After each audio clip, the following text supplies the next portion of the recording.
good afternoon, good night. How you doing? This is MCM and you're listening to You're Probably Right. Today we are going to have a serious conversation. Well, maybe not a serious conversation, but there's going to be a serious talk happening here. Now, of course, I'm only doing the talking, but just stay tuned.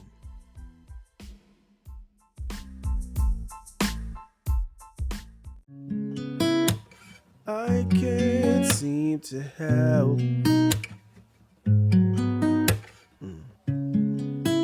It's like you cast a spell. I'll keep loving you. You don't love me too. But I won't cry. I'll just sing a lullaby.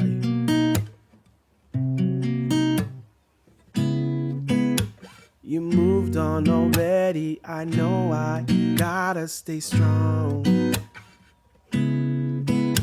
You said that you'd love me forever, but I guess that's gone. And I can't seem to hide all this pain that I feel inside. But that's okay, I'll just sing a lullaby. Listen, I can't seem to help. No. Oh, it's like you cast a spell. Can't believe we're through. You win and you lose. But I won't cry. I'll just sing a lullaby. Listen. You moved on already and I know I gotta stay strong. You said that you love me forever, but I guess that's gone. And I can't seem to hide all this pain that I feel inside. But that's okay, I'll sing a lullaby. Hey, what's up, y'all? This is MCM and you're listening to You're Probably Right. So, we're going to get right back into our previous episode. So hopefully you can find it and it's right there, easy accessible for you. But it's episode 204, the conversations that reveal everything about a person. And I think, if you are looking to learn about someone, maybe they're at work, maybe they're in a relationship with you, maybe it's your husband, your wife, or whatever it is, your boyfriend, girlfriend, or whatever person you're seeing, whatever people say these days. That's what this is all about. So hopefully you will stay tuned. Listen, I would really appreciate it if you would pass this podcast, or maybe even these two episodes. This is part 2, obviously. I'm going to get into number 3, the dreams and goals of conversations. We're going to get right into that. But if you could pass this on to someone maybe pass this on to an enemy, hopefully you don't pass it on to someone I know, but someone who knows me, but at least don't introduce it that way. But yeah, remember, I am not a professor of anything. I don't profess to be a professor of anything, but I do profess to be a Christian. Now, am I perfect? No. Do I get it right all the time? No. Have I sinned and made huge mistakes? Yes. And that's who you're talking to, or that's who you're listening to. A person who's made a lot of mistakes, have had a lot of experiences, been in a lot of different situations, pretty much can talk about anything on any topic in most cases. But again, I'm just a guy. So hopefully this podcast is cool for you. Maybe it'll just teach you how not to do things, right?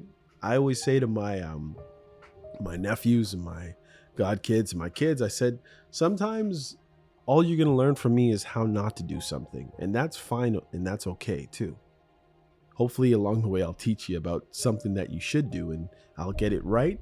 But sometimes you're just going to learn what not to do, how not to end up in that pitfall, that problem, that broken marriage, that bad situation, right? That dead-end job or whatever it is. But hopefully something that I do will teach you something, or maybe you'll just be entertained, because this podcast is for entertainment purposes only. All right. So now I'm going to get right into it without fooling around, because I know I kind of dilly-dallied around the beginning of the last episode, because this is part 2. I just want to get up on in it. You know what I mean? Get up in that. Remember, I'm a Christian, so everything kind of comes from that vein for me. So my stories are going to come from that side of things, from that walk of life. Sometimes, in most cases, it's just my straight up opinion. Sometimes I will use a Bible scripture just to kind of hammer home a point about how I see things, or how I look at things, or what I look to guide, the compass, the moral compass, the spiritual compass, the life compass. But at the end of the day, most of the things that I say are just me. So if you really, really, really, really, really want to know what the Bible says, guess what? Get a Bible, read what the Bible says. Or you can go to Bible.com, I suppose. There's many different ways that you can suss out something on the internet. With the scriptures, just be careful, because the internet is a very scary place if you don't know what to look for and what you're reading, because it might not be scripture. People are really tricky online. Anyhow, so we're going to get right into it. As I said, number 3, this is the number 3 conversation, the dreams and goals conversation. The third conversation that reveals a lot about someone revolves around their dreams, goals, and passions. This is basically asking, what do you want out of life? It's the grown-up version of, what do you want to be when you grow up? Except now, the sky's the limit. And the answers are infinitely more interesting. This conversation can cover career aspirations, personal passions like art, music, AI, social media, content creation, or at least causes that they care about. Travel bucket lists, or maybe just straight up bucket lists, or big plans they have for the future.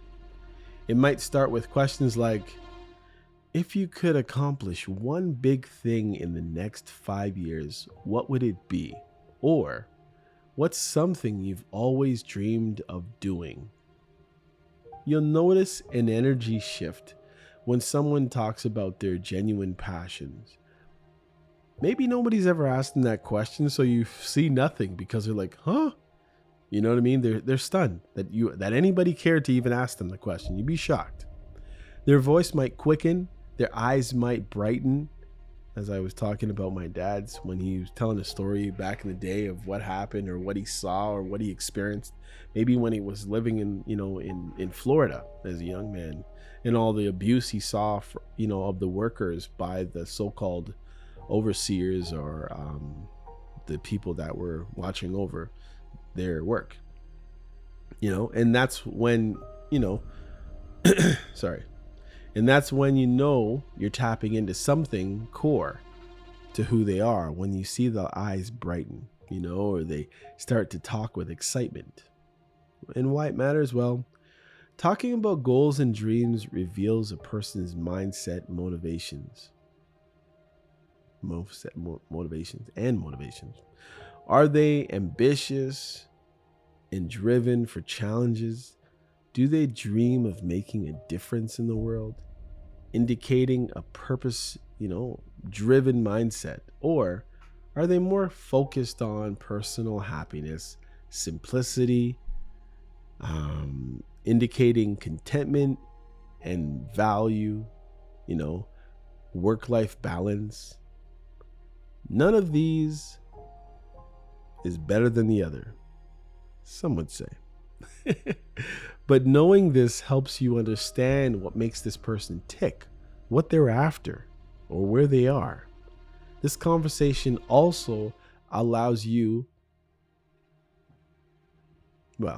it shows you how much they plan versus how much they improvise in life. Someone with a detailed 5-year plan for their career might be very structured, future-oriented. Someone whose dream is more about, I just want to be happy and enjoy life day by day, might be more laid back. I'm laughing. You know why I'm laughing. Or, present focused. It's also highlights values. For example, if their big goal is to save up to travel the world, they likely value experiences, adventure. If it's to buy a home by a certain age, you know, they value stability, achievement, or milestones. If they gush about passion, maybe they have a passion project that isn't really making any money and they talk to a lot of people, but it's still not benefiting them, but they're still happy doing it. Wink, wink. Um, like writing a novel or starting a charity or a podcast. You learn about their creative side, or their compassion for others. Understanding someone's dreams can tell you how to support them. You know, in a friendship or relationship, do you care about what makes them tick? How long did it take you to listen to the podcast that they told you they were doing? Might have got some strikes against you on that one. Knowing what they, sorry. Um, knowing what the other person aspires to be or to do means you can cheer them up or cheer them on, or at least get why there's, certain choices they make. Like maybe they work late nights now because they're gunning for a promotion. You see the goal behind the grind. Somebody said that to me one time. They thought I was gunning for a promotion or thinking I can get a promotion because I was working late at night. I was like, no, that wasn't mine. It's just I have time and I care about people and I want to be a team player and stuff like that. It was nothing about I'm trying to get ahead, But I mean, people judge it that way. People just, oh, you must be trying to get something. No, not me. In a professional context, knowing a colleague's goals, maybe they want to move up to management, they want to manage somebody, boss somebody around, or they're passionate about developing a certain skill, can foster a supportive team environment or whatever it is. Overall, this conversation uncovers what drives a person out of bed in the morning and what keeps their hopes and enthusiasm alive. I don't really see myself as a morning person, but I can honestly see there are a lot of miserable people in the early mornings before or at 8 o'clock in the morning. And it shocks me. I'm like, I've actually never considered myself a morning person. I mean, as a kid, I used to find sleep a waste of time. I used to be ticked off if I fell asleep in a summer day. And like, what was worse that happened to me? I'm just kind of veering off again. I'd fall asleep somewhere maybe around 2 or 3. Maybe I got bored, had nothing to do. And then I'd wake up on a summer's day, maybe on the weekend, at about 7 o'clock. Those of you who this has happened to and feel the same way I do know exactly what I'm talking about. I've fallen asleep at 2 or 3 o'clock in the afternoon, probably on a Saturday or Sunday, and wake up at 7 o'clock. And because I'm a little bit disoriented and not thinking about the sundial and where the sun should be, it looks just like 7 o'clock in the morning, except the sun's on the wrong side. But at that point, waking up, you really, really have no clue. And depending on where the sun is shining into your room or whatever it is, and I would be so ticked off, groggy and ticked off at the same time, like a drunken sailor. Just to find out that I wasted my day and in 2 or 3 hours I had to go back to bed. But that's just me. But yeah, you see a lot of people maybe at work and you see how you look at their face. They haven't fully, and this is just something that I experienced. They haven't fully accepted that they're at work yet. And that maybe they would rather be in bed or whatever it is, or somewhere else. Eventually they kind of get over it though. I just want to look at this. What is this kid showing me? I have no idea what happened just now. This kid just showed me a basketball shot. Anyway, okay. Anyhow, I once asked a fairly quiet, new friend what her dreams or what her dream job would be if money were no object. She usually didn't talk much about herself, but suddenly she lit up and said, "Honestly, I'd open an animal rescue sanctuary." She went on to describe her love for animals and how she volunteers at a shelter on the weekends. This was a side of her I'd never seen in our usual casual hangouts. It revealed her compassion and that beneath her quiet exterior was a deeply passionate and caring person. In another instance, a colleague of mine shared that his goal was to run a marathon before 40 and start his own consulting business. He'd never mention these, in day-to-day conversation or chats, but when he talked about life goals over a coffee break, he gave me insight into his discipline, his training for marathons, taking on serious commitment, and his entrepreneurial spirit. It explained why he was always reading business books and doing fitness runs at lunch. He had a clear aims, driving for these, things that he's trying to do. On a dating front, imagine someone asking their partner, "What do you really want in the next 5 years? What is it that you want to do?" And the partner says, "Honestly, I love to settle in a quiet town and raise a family." That's gold to know, I would say. It reveals value of family and stability. If you were hoping for a jet-setting life of travel with them, now you might have a different vision from that person, and you can talk about it. Conversely, if they say, "I want to backpack across every continent and never have a 9 to 5 job," and they match your dreams, or matching their dreams, you've just found out a huge point of compatibility if that's how you are, right? Sometimes the answer surprises you. I've seen very, career focused people share a dream of leaving it all behind to live on a farm. And, in a very easy going, folks reveal secret desires to return to school for a PhD. People are full of surprises. And this conversation invites those surprises to surface, because sometimes you never know, because most people don't ask, and because most people don't ask, most people don't tell. Sometimes they feel embarrassed. Sometimes they feel like, they're scared to hear what somebody thinks about their dreams because they feel they might crush them. And all they need is some positivity.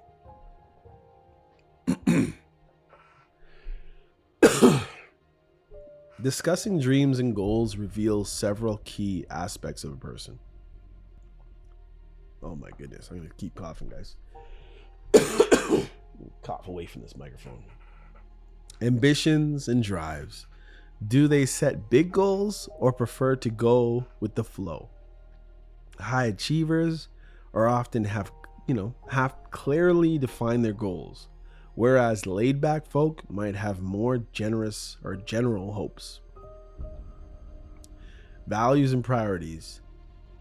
What they strive for is what they value. Dreams of making a lot of money, well, they might value financial security, success, or luxury. Dream of, helping others, or creating art. They likely value contribution, creativity, or self-expression. Dream of a balanced life. They value peace and, well-being. Perseverance. Listen for whether they talk about steps they're taking towards their goals. If they say, "I've always wanted to write a book," and you ask, "Have you started?" Their response tells you something. Not yet. Well, maybe they're procrastinating, right? But I've been, outlining some ideas. Shows initiative. Nah, just a thought. Might show it, more of a, wish than a goal. Or, they're thinking about, maybe there's a fear of starting.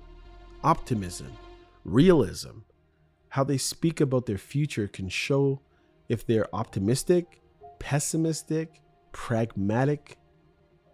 Someone who says, I'm going to be a famous singer with a big grin is optimistic. Maybe wildly so, depending on the talent. Someone who says, I hope to get a promotion, but with this economy, who knows? Might lean more cautious or pessimistic. Understanding this can help you communicate better with this person. For example, with an optimistic, you might celebrate their version or their vision of the future. With a pessimistic, you might offer encouragement or see if they need support overcoming their doubt, right? You never know. Commitment. If this is someone you consider a long-term relationship or long-term partner with, their goals will reveal if your paths even align at all. If you want a totally, different thing, that's important to know early, right? After, you don't want to just put in a bunch of time. If you have shared dreams that can deepen your bond, even a friendship, if your friends dream of moving abroad in a year, your time in the same city might be limited. Good to know, right? So you can make the most of all your time and support them on their journey if they're leaving, right? You're lost, maybe. Time and place. People often open up about dreams in a relaxed setting. A long evening chat or a road trip or, any moment where you're not rushed. It can be great. You might casually ask, hey, do you ever think about where you want to be in 5 years? As you watch the sunset, or share a drink. The relaxed vibe helps, big talks flow. Gives people a chance. They don't have to rush what they're saying to you. They're just going to say what they have to say and you're going to take it. Encourage. Don't judge. Whatever they share, big or small, it might not even make any sense. Respond with interest, not judgment. Because when you throw the judgment out, people tend to shrivel back into whatever they were in. It's like, once you give your vibe on somebody else's dream, understand that when you give a vibe, and especially if it doesn't encourage whatever it is that their thoughts are, I don't like that, that's not going to work, that's not me, blah, blah, blah, then chances are, if this person cares about you at all, they're probably going to, they're going to curl on themselves. They're going to stop and say, oh, I better not say anymore. This person might not even be my friend tomorrow. So be careful with your judgments. If they say something ambitious, avoid poking holes in their story. Like, oh, really? So you're going to be president, right? How are you going to figure that one out? You're not even a citizen yet, right? Are you sure you can do that? That's a buzzkill, as they say. Instead, say, that's awesome. What draws you to that? Or, I can totally see you doing that. You're so determined. If the dream is very modest or they're unsure, you might say, there's no dream too small. What would what would make you happy? The key is to be supportive. You want to be a sounding board for people. Sometimes you just sitting there and them saying it out of their mouth you might not be a dream crusher at that point or an interrogator, but you might actually help them to talk these things out, because sometimes they don't make any sense. It doesn't, when they say it out of their mouth, it doesn't even make any sense to them, and they might put themselves, on a proper trajectory to doing something that makes sense. Sometimes it doesn't take you to say, that's a dumb idea. You can share your aspirations, make it a two-way street. After they tell you their goals, share yours. This builds trust and mutual understanding. It can be exciting to dream, and build together. Maybe you even discover shared goals and, who knows, accountability buddy, or someone who can say, oh yeah, how far are you with this book? You know what I mean? Or how far are you with, saving up for your investment? Let's see who gets there. I've never told anyone, but I've always wanted to start a podcast. Who knows, right? That might spark them to cheer you on, or even, join in or join you. Speaking of podcasts, I remember I told a friend of mine who's principal. Well, I guess they're superintendent now, or probably higher. We're out of touch now, as they've slowly climbed the ladder of success. Although I can always reach back to this person for help. They're always willing for whatever reason. I guess they like me.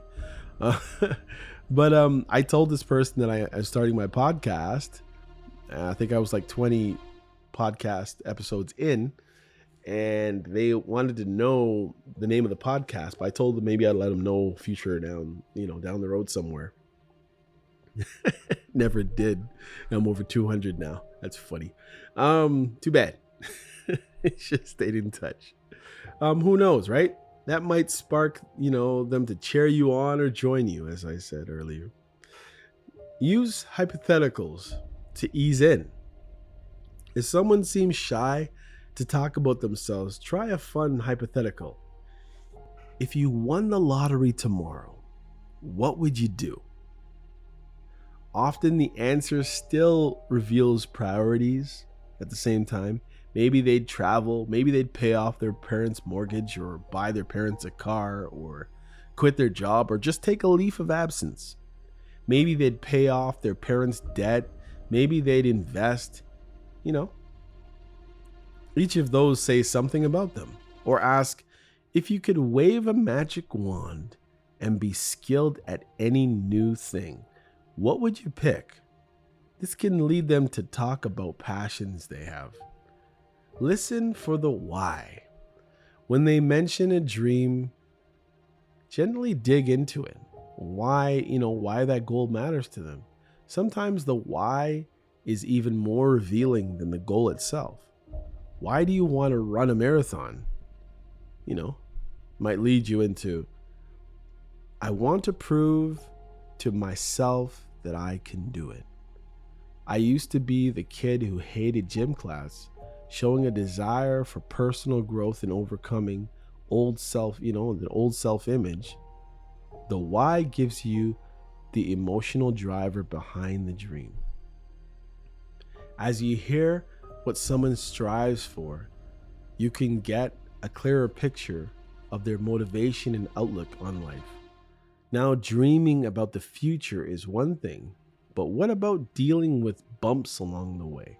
Next, we'll dive into conversations that they're equally revealing, talking about the failures and challenging times.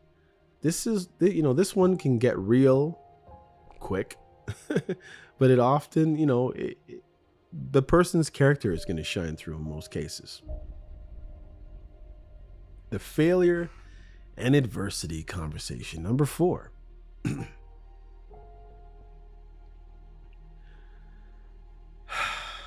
This might be deep. No, maybe not. Life isn't all smooth sailing. We all know that. That's why a conversation about failure and adversity can be incredibly deep and telling. This means talking about times when things went wrong and failure or big mistakes. Big sin. No, you say big sin, but you know what I mean. A hardship, a loss, any challenges that can really, stuff that have tested them. It might sound heavy, but think about the camaraderie and understanding that, what that forms with two people, sharing about somebody's losses or problems or hurts, pains, abuse, these different things that someone's actually willing to talk to you about. It shares they show their battle scars, what they've learned. You might bring this up by asking something like, what's a challenge you faced that really changed you? Or looking back, is there a failure you're actually grateful for now? Maybe a relationship broke off, has led you to a new job or a new place in life.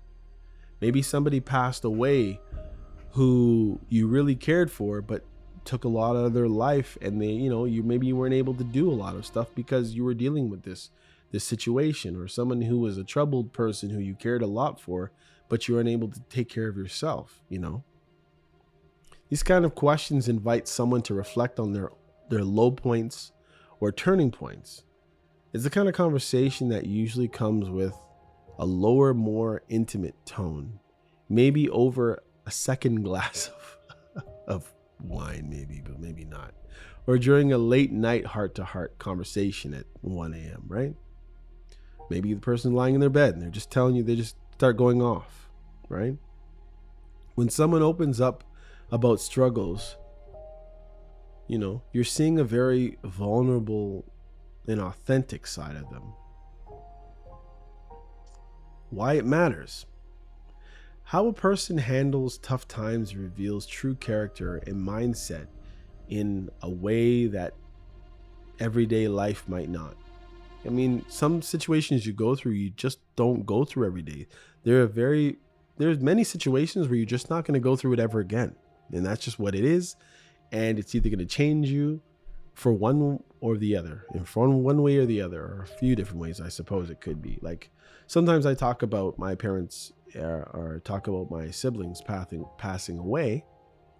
And I realize personally that it's changed me. It changed me on outlook. It changed me on a whole bunch of different things. Understanding and knowing what is real and what is important in my life. It's easy to be kind and upbeat when everything is great. The real test is who you are when things fall apart. By discussing a failure, relationship maybe, or hardship, you learn about their resilience. Do they bounce back or stay knocked down? Their accountability, do they own up to their mistakes? Or always blame external factors and their capacity for growth? Do they learn from bad experiences or repeat the same pattern? This conversation matters because it builds trust and intimacy. When someone trusts you enough to share a vulnerable story, it depends on your bond. It deepens your bond, if anything. It also gives you perspective. Maybe you see them as this perfect, put together person, right? Beautiful, well-dressed, beautiful car, nice job, wonderful kids, whatever it is. But hearing about their past struggles shows you they've fought battles and have grown, just like everybody else, but just in different ways, right? The kind of understanding that breeds respect and empathy.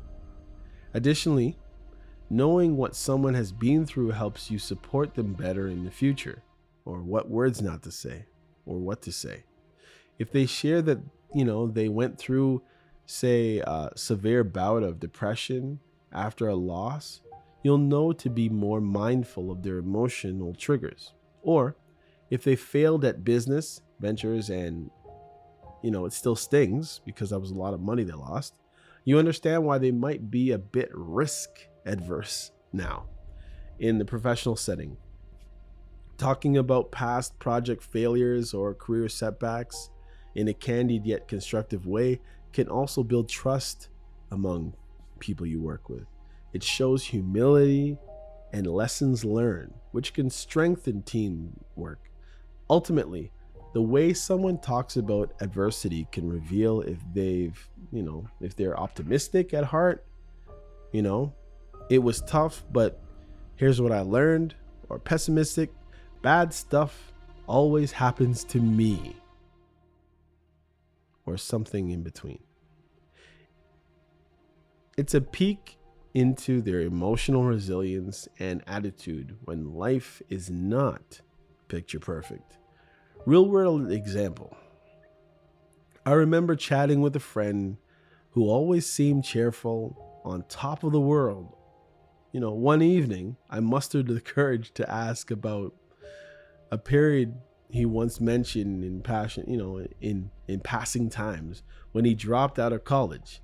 He took a deep breath and told me how he actually failed out of his, university and dropped out because he was partying too much, had no clue what was going on, and wasn't studying. It was clearly not a proud moment for him. But as he shared the story, he explained about how he hit rock bottom academically, forced him to wake up. He took a year off, worked a tough job, reapplied, and finished his degree, right? The second time, and he actually finished with honors. The conversation completely changed how I viewed him, from just a natural, smart, successful guy to a determined, humbled person who had overcome his flaws. In another scenario, a colleague once opened up in a team meeting about projects she led that went wrong. She candidly said, I didn't communicate well, and we missed deadlines. It was on me. But I learned a lot from the experience. And here, I know now what to do and what not to do and how to do it differently. Hearing that made everyone respect her more. Knowing that she owned up to whatever it is went wrong and she didn't try to pass it off on other team members. Talking about failure in front of people is really not easy. So, if somebody talks about the stuff that they did wrong in front of you, try not to judge them. Try not to say, oh, you did that? Oh, really? Oh, I didn't know. You didn't spark me as a person who would do something like that. Come on. This person is revealing who they are to you. What are you going to do with it? On a personal level, discussing adversity can even be something like asking a romantic partner, what's been the hardest thing you've had to overcome in life? Maybe they'll talk about losing a loved one, or battling an illness, or a time where they were betrayed by a friend. For instance, someone might share, I went through a really bad breakup that made me question my self-worth. How they describe coming out of the dark place, or if they're still in it, tells you a lot about their emotional healing and what they might need from a partner, right? Not judgment. That's not what they need. Don't tell them to buck up or why did you cry? I once had a heart-to-heart with a close friend about mental illness. We discussed our respective struggles with anxiety. The vulnerability not only revealed how we cope in the tough days, but it also brought us closer as friends. We formed an unspoken pact to be there for each other, when anxiety strikes. These examples show that, talking about failure isn't just gloom, doom. It often ends up highlighting triumphs or places that we've grown and things that we've gained from the experience of what we went through. Many of us who've gone through stuff wouldn't give it up for anything. Now, we might have wanted more time with a loved one who passed away, but we understand the difference in, our heart or who we are because of what we went through. When someone talks about their tough times, you learn about resilience. Did they get back up after falling down? If they described how they found a way forward, it shows determination, strength. If they're still, bitter and stuck, sadly, it'll be the evidence still, right? It might indicate unresolved pain or a tendency to dwell. Accountability. Listen for whether they have taken their own responsibility for their lives and what's happened. Someone saying, I messed up here, and here's how, shows accountability and humility. If every failure is blamed on others, my boss was out to get me, my ex was completely crazy, none of it was my fault, that could be a sign of lack of self-awareness and unwilling to grow. They could be stuck, right? Or as I say, stop lost. Coping mechanism. Pay attention to how they coped. Did they seek support from friends, family, indicating they know how to ask for help? Did they grow themselves into work or throw themselves into work or a hobby or, whatever it is that they did to heal, showing they channel energy into something productive? Or did they engage in destructive behavior? Excessive drinking, isolating, completely from everyone. Maybe they turn to intimacy with random people. Their coping methods reveal their emotional health and what they might do in the future, right? When times get tough. Optimism and perspective. Do they talk about their silver linings? Or lessons learned? Someone who, says, it was the worst experience, but it taught me this, tends to be more optimistic, or at least growth mindset, right? People always talk about that. If they say nothing good came from it, it just sucked, they might still be in pain and stuck there. They might lean towards pessimism. This insight is crucial if you're going to support them in the future, or if you're considering a long-term partnership. You'll know whether they need a positive push or just a listening ear and you to keep your lips closed. Empathy and understanding. Strangely, going through hardship often increases empathy. If a person talks about their adversity with a note of understanding, I know I'm not the only one who goes through something like this or that, but it taught me to be kinder to others who struggle. It shows emotional intelligence and empathy. If instead the focus is no one had it as bad as me, that could show a more, self-centered approach, even if it was really horrible, right? Approach this with care. This is a tender area for many.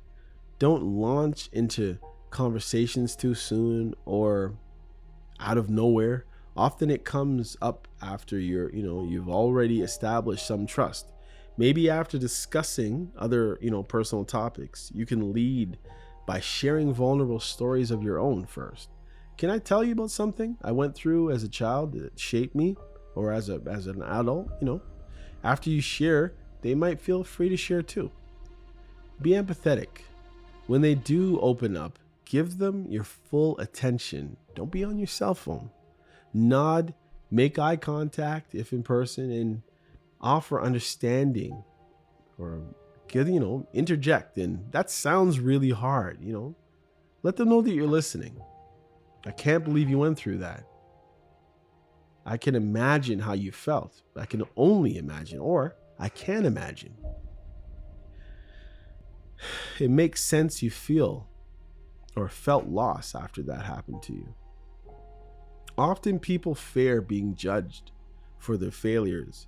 Your job is here, not judge, but your job is to be non-judgmental, basically. Understand if somebody actually decides to trust you with this important personal information, then maybe they really do like you and do care about you, and maybe they're trying to step out on the right foot with you. It's your job to know how to handle it properly. Avoid, upping, or comparison, one-upmanship, or trying to compare your situation to theirs. If they share a tragic tragedy or whatever it is, don't immediately go, yeah, well, wait till you hear mine. This is about the this story, like give them a break. You might share yours later briefly, but let them have the spotlight and don't make it a pity Olympics, where you compare your situation to theirs. Oh, you went through that? Well, check out what I went through.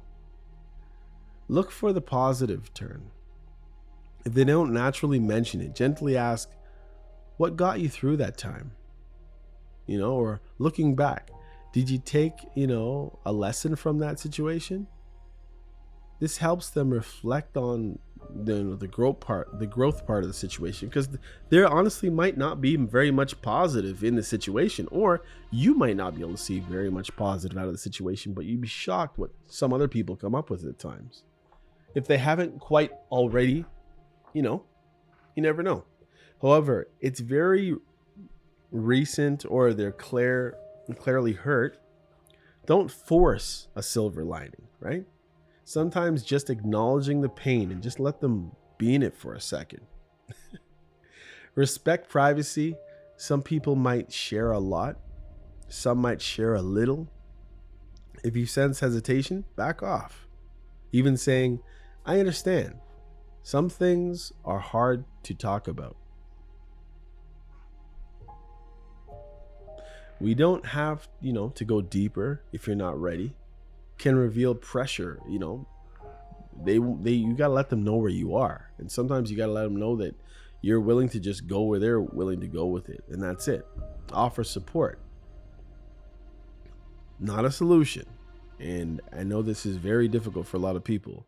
A lot of people want to offer a solution because they want their friend or their loved one to get out of it. So sometimes they're eager to let's go, let's move on. Especially, your friends who, your loved one instinct might be to fix the situation. You want to be the fixer, right? Like Coldplay, I'll fix you. When someone shares a past failure or hurt in their heart, it's usually not because they want you to be there to solve their situations. They just want you to hear it out. But the last thing they need you to do is to judge them for something that happened 10 years ago or 5 years ago or even a year ago. Or especially if they're not living that way anymore. You can't hold people according to what they've been through, or you can't judge somebody just off what they've done one time or two times or what they did a long time ago. Maybe they're a total different person. Something might have taught them to be different. Who knows, right? Conversations about adversity can be heavy, but they often leave you with profound respect for the person who's sharing. You see their humility or their humanity, and often their courage. Now for the last of our 5 conversations, we're turning the focus to outward. It's not just what people say about themselves that matters, but also what they say about others, right? Our final conversation type. Check it out. How someone talks about other people. The talk about others conversation. Here we go. The 5th conversation isn't a direct, Q&A about the person's, themselves, but rather an observation of how they speak about other people in conversations. This one is a bit different because it can happen organically and it can happen at any time. Pay attention to when your friends or your partner or colleagues talk about their family, friends, exes, ex-partners, coworkers, or even strangers. Are the conversations filled with respect and understanding, or is it just pure gossip and negativity? Do they always seem to come around to tell you what somebody did wrong, but they've never ever told you what somebody's ever done right?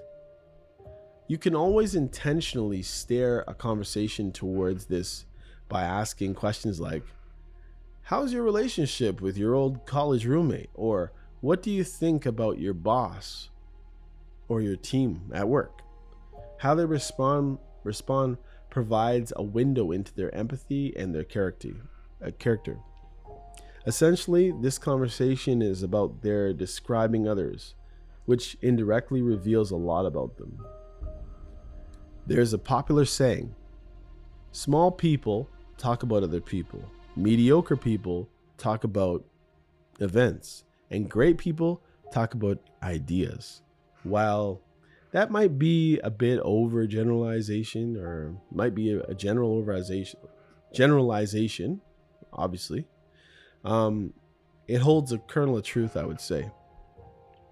Listen to someone talk about others can show you whether they build people up or tear them down. Why it matters. How someone speaks about others when those people aren't around is hugely telling of their character and values. If you meet someone who only ever has nasty gossip or complaints about people in their lives, you have to wonder, what will they say about you when you're not there, right? On the flip side, if you find a person who constantly speaks kindly of others, even those who might have wronged them, it shows a high degree of empathy, forgiveness, and at least maturity. This conversation or observation might be because it reveals traits like loyalty, respect, empathy, judgment, and integrity. For example, if a colleague constantly blames their former team for failures and calls them incompetent, it might indicate a lack of personal accountability or teamwork on their part. Or if a date describes all their exes as crazy or losers or deadbeats or terrible people, that's a classic warning sign, because apparently everybody's wrong and messed up except for them. It could mean they don't take responsibility for relationship issues, or they have a habit of picking the wrong partners. What does that say? Either way, it's an insight into their pattern. Everybody has a pattern. Some people's some people's pattern is having no pattern, and that's a real strange one. Alternatively, sorry, I got a cough. Consider someone who's even when frustrated, speaks about others with understanding. My sister and I fought a lot, but I know she was going through a tough time. This suggests, they're trying to at least bring context in the situation and not making them seem to be the hero in this situation.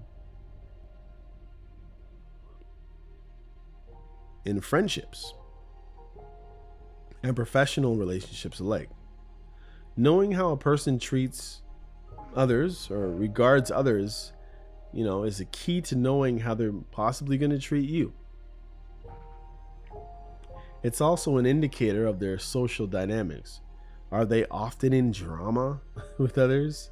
Which might mean they could bring drama into your life too. How about a little drama? Are you an actor? Do they maintain long-term friendships, showing loyalty and ability to resolve conflicts? Or do they cycle through friends and friend groups with a trail of fallouts? These clues come out through stories and comments about about third parties, and essentially people often project their own qualities in how they judge others. A trustworthy person might be more trusting and speak of others, good qualities. A dishonest person might suspect others of dishonesty and speak about, other people in a cynical way. This is why conversation is basically they say it's like a litmus test for a person's inner qualities. I once had a coworker who is nearly, every conversation is like bad mouthing someone. John is so lazy.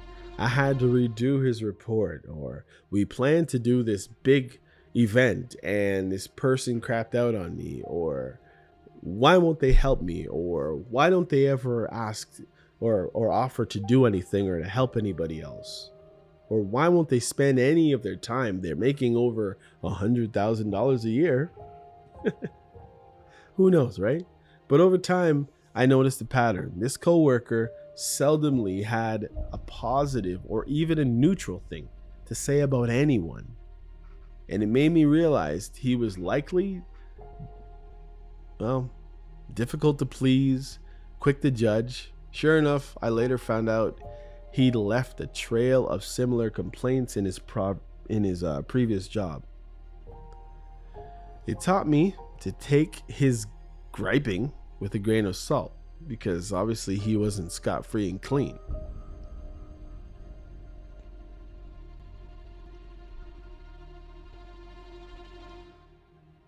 I have a friend who's even when she's recounting a conflict with a person, will say things like, I was really upset with my friend, but I understand why she did what she did. She was under a lot of stress.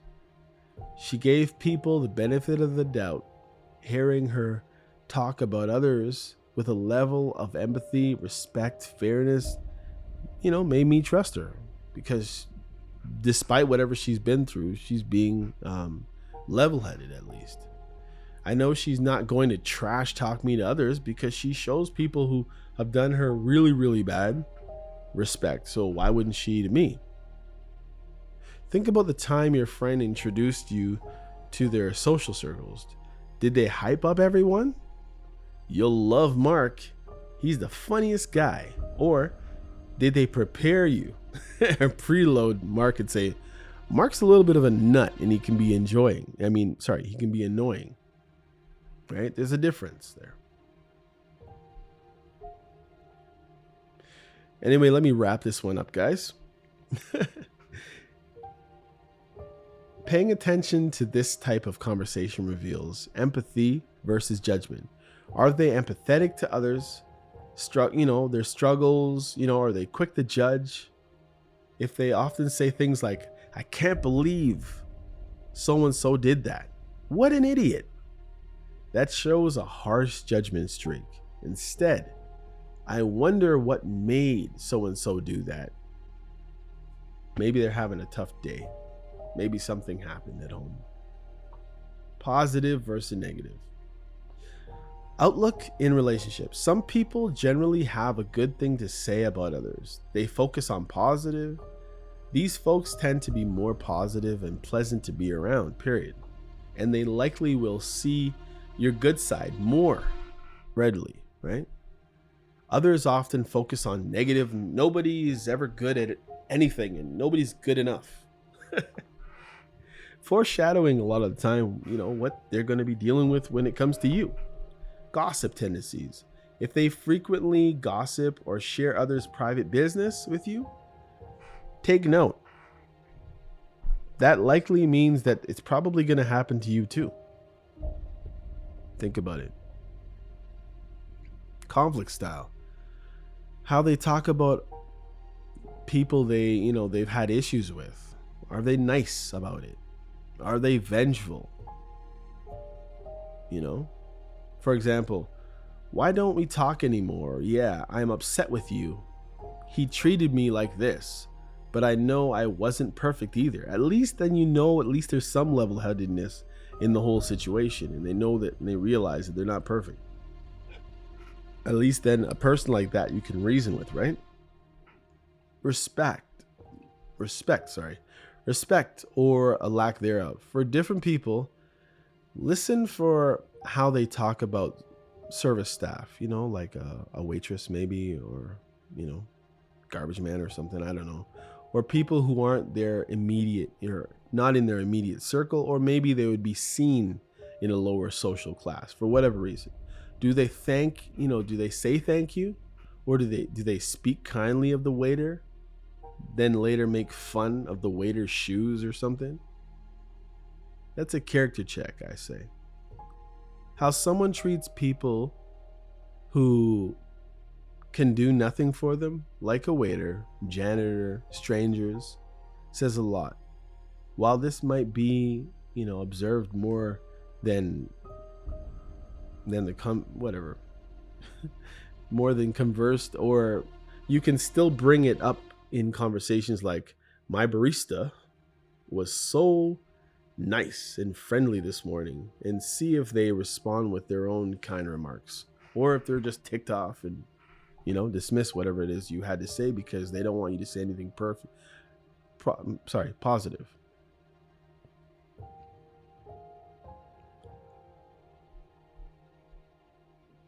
Anyhow, by tuning into how someone talks about people in their world, you effectively get a sneak peek into their mindset and their heart. It's like reading their internal script about relationships. Now we've covered five, I should say, incredible, revealing conversations, from core values to childhood dreams of failure and how to speak to others.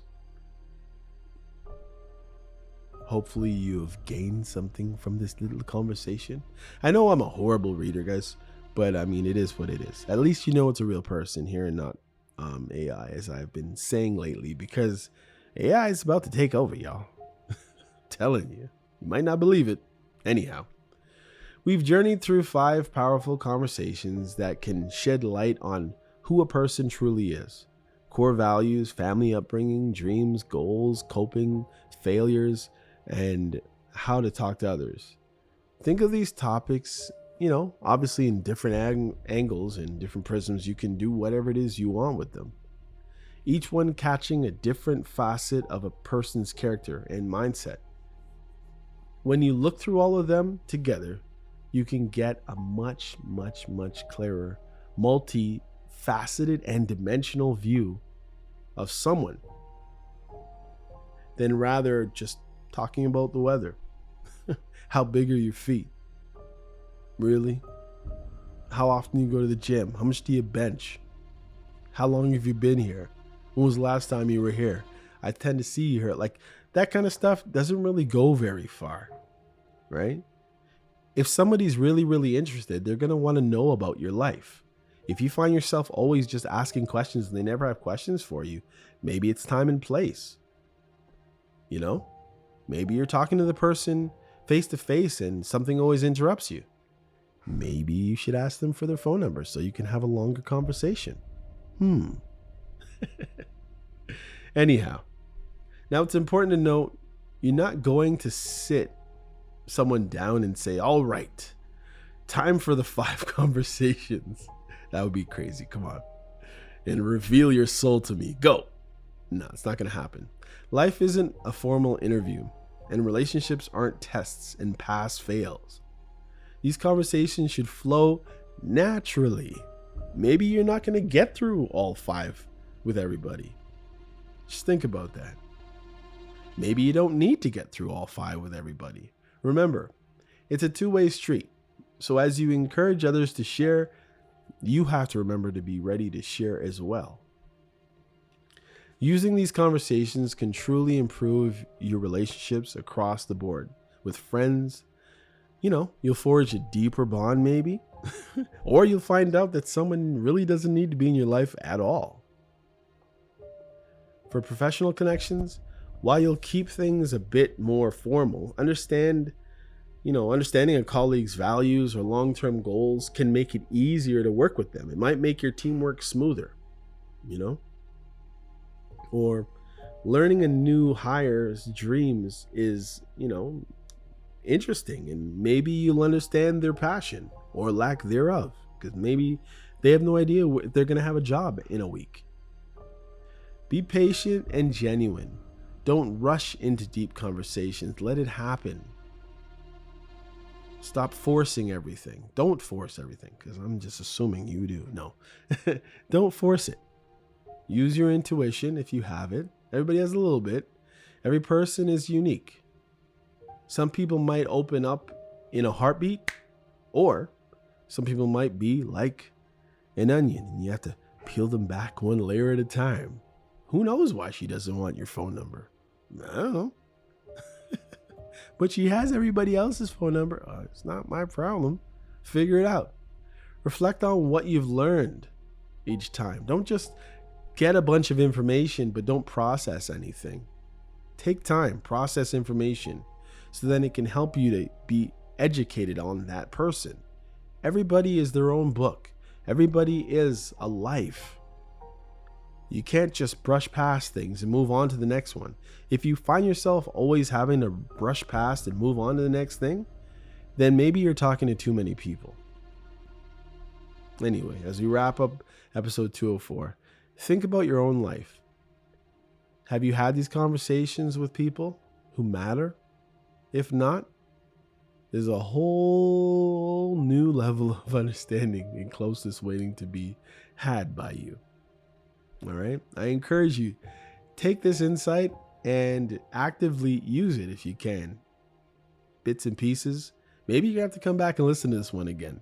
Next time you're with a friend or a partner, strike up a promising conversation about connection and what has drawn them to be this, or driven them to be this person that they are now. What's their aspirations? Find out what they went through in life, why they're so loud at work, or why they're so hard to find at work, or why once work is over, they're off the grid and they don't keep friends. Who knows? Right? Anyway, until next time, keep those conversations going. Your connections growing. Who knows? The next chat you might have might bring you to a lifelong partner, relationship, friend, deeper bond. Who knows? Anyhow, y'all, this is about it. And I'm done. See you next time. This is a long one, guys. Even the 2 episodes, 2 hours of me just blathering on. It's not easy to even hear my own self talk for that long. Anyhow, this is MCM, and you're listening to You're Probably Right. Please, please, please subscribe. Please rate my podcast if you like it. If you don't, maybe don't rate it. Anyhow, take care. See you next time. MCM out. Peace. Oh yeah, before I go, remember, if you have any questions you want to ask, or maybe have a topic that you want me to talk about, you can email me at yprpodcast@gmail.com. Take care. Hey, come check out You're Probably Right podcast. Society is getting more unpredictable every day, but at the same time, predictable in its unpredictability. Say that 4 times real fast. Come with me as I attempt to find clarity in all the fog while staying way outside the box and kicking the box way down the road with my size 12 dogs. I use the Bible, experience, education, fortune, misfortune, life's lessons, life's mistakes to sort through all the mess. I talk about news, God, God, self-help, sports, sickness, health, music, parenting, love, humbleness, hurt, pain, joy, and all the things that might make you say, I never thought of it that way. Hopefully, anyway. Also, I take a stab at answering tough and not so tough questions, and all the while understand that, listen, sometimes you end up in the hot seat and there's no thermostat. Well, that's how it is here. And because there's no topic, very few topics off the table, Torontonians will understand that Doug Ford reference there. Hopefully the podcast will be helpful and uplifting. And hey, maybe you'll find your own private Idaho here somewhere. Hope to see you soon.